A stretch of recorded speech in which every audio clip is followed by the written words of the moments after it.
Shalom Aleichem and Bruchim Habayim.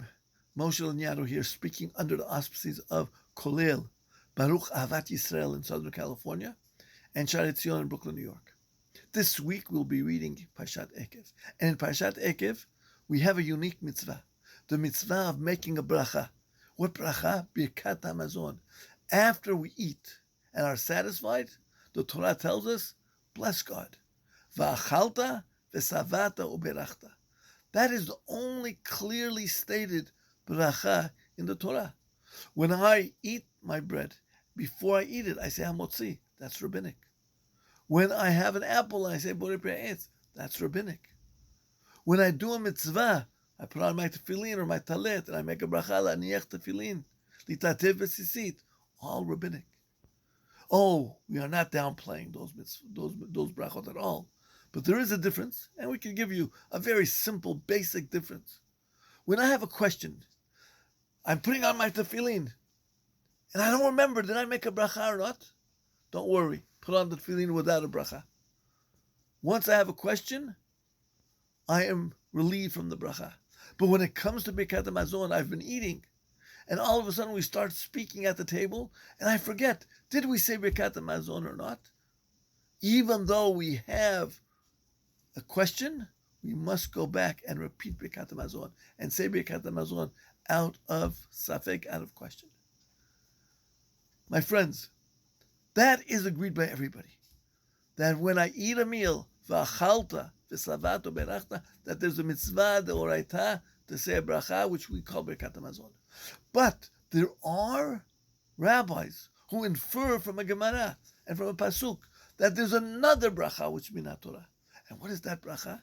That is the bracha before we learn Torah. The bracha we make every morning, called Birkot HaTorah. And that comes from a pasuk in Ha'azino. Ki Shem Amonai Ekra Havu Godel Eloheinu. So when I study Torah every day, before I study, I must make a bracha. And some will tell you, the Ramban Nachmanides tells me that that is the Oraita. I have a question. Yes, Ramban, you have a source. But why is there a difference between Torah, which is the food of the soul, and a meal, which is the food of the body? When it comes to the food of the body, the Torah says clearly, after I eat, after I'm satisfied, then what do? Then I make the bracha. But when it comes to Torah, we don't make the bracha after we learn. We make the bracha before we learn. And that bothers me a little bit. But I think I have an answer. When I eat and I'm satisfied, I tell God Almighty, thank you for the food that you gave me. I feel good now. Now I could do so much. Now I have the energy. But when it comes to learning Torah, when I start learning, I may think I know everything. I may be satisfied with my knowledge.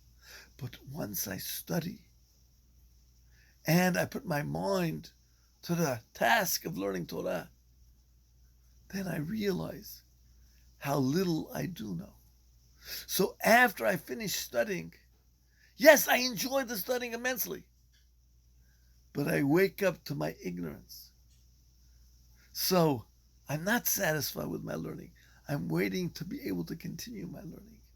So in truth, it's not so different than eating. Eating, when are we satisfied? We are satisfied after the meal. But when it comes to Torah, we are happy. We have reached a nirvana after we learned. But we are not satisfied with our knowledge because we have so much more to learn. My friends, we are called the people of the book.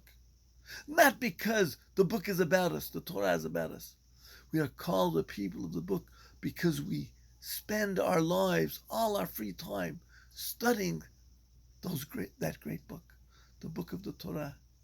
May we all take time out and spend our free time studying the Torah.